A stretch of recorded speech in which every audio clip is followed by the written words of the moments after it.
Goeiemôre. Dit is goed om te kan groet op hierdie 14de Januarie 2026. Die sonnetjie begin al die eerste hoogste bome daar op die koppie. Ons bly teen 'n koppie hier in Pretoria. En dit is so mooi altyd om in die oggend die dag hier te sien breek. Want ons hele agtertuin is net natuurlike goeders. So, heerlik om hier te wees en wonderlik om met ons Vader besig te wees, né? En bietjie ek kry lag vir myself elke keer as ek so begin wonder of ek 'n psalm moet oorslaan, dan weet ek van nee. En vandag is ons by Psalm 6. Hoor mooi. Dit is geskryf vir die musiekleier met snaarinstrumente.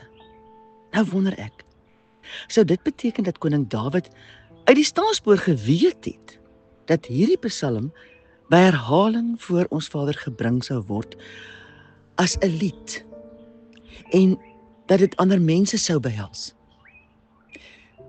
Koning Dawid was profeties en ek weet nie of hy kon geweet het hoe ver in die toekoms in sou hierdie psalms wat hy geskryf het steeds ons Vader se boodskap uitdra ook vandag vir ons.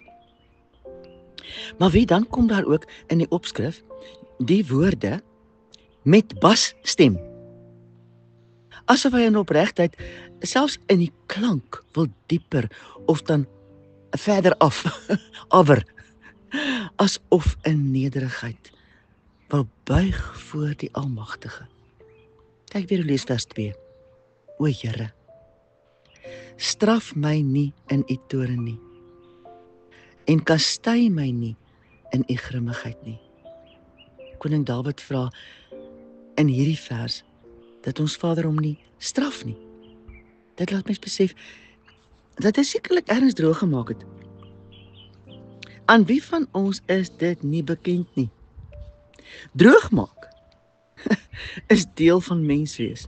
Maar weet jy, dit was nog nooit die einde van die wêreld nie. Kom ons erken en bely voor ons Vader wanneer ons droog gemaak het. Onthou om jouself te vergewe. Kom oor dit wat gebeur het en staan weer op in ons Vader. Dit is verseker wat koning Dawid weer en weer reg gekry het. Dan vra hy verder, vers 3, Psalm 6 vers 3. Wees my genadig, Here, want ek is verswak. Maak my gesond, Here, want my gebeente is verskrik. Ja, my siel is baie verskrik. En, Here, tot hoe lank? Nou wonder ek, het ek jou al oorgekom, mens kan so droog maak, dat jy letterlik moet veg vir vrede in jou binneste. Maar koning Dawid het sy anker geken. Hoor mooi, hy het sy anker geken. Daarom sê hy in vers 5 en verder, keer terug, Here, red my siel, verlos my, om u goedertierenheid ontwil. Want in die dood word aan u nie gedink nie. Wie sal u loof in die doderyk? Ek is moeg van my gesig, elke nag laat my bed my swem. Ek deurweek my bed met trane. My oog het dof geword van verdriet. Dit het swak geword vanweë al my teestanders. Let op, baie belangrik hierdie verwysing, teestanders. Dit is nie slegs sy eie foute en flaters wat koning Dawid in 'n slegte posisie plaas nie. Ander mense se optrede teenoor ons, woorde wat ander praat, selfs iemand se houding wat skielik opmerklik teenoor ons verander, maak seer. En dit het 'n invloed. Maar kyk wat leer koning Dawid ons. Moenie ander ouens self aanvat nie. Sodra ons self begin veg, sê ons daarmee min of meer vir ons Vader, ek sal self regkom, dankie. Maar ons kan nie. Wat ons absoluut uit koning Dawid se voorbeeld moet leer, is om altyd 100% eerlik te wees vir ons Vader. Eerstens, oor wat in ons eie hart aangaan. Maar ook, hoe ons ander beleef. Gee dit vir hom. Vra hom dan, om ons te help, om ons eie hart te bewaar. Met hierdie gesindheid skryf koning Dawid verder. Ek lees van vers 9 tot 11. Gaan weg van my, al julle werkers van ongeregtigheid. Want die Here het die stem van my geween gehoor. Die Here het my smeeking gehoor. Die Here neem my gebed aan. Al my vyande sal beskaamd staan en baie verskrik word. Hulle sal in 'n oomblik beskaamd omdraai. Hemelse Vader, dankie vir die Piet, my vrou, wat daar sing en letterlik deur en natuur ons herinner.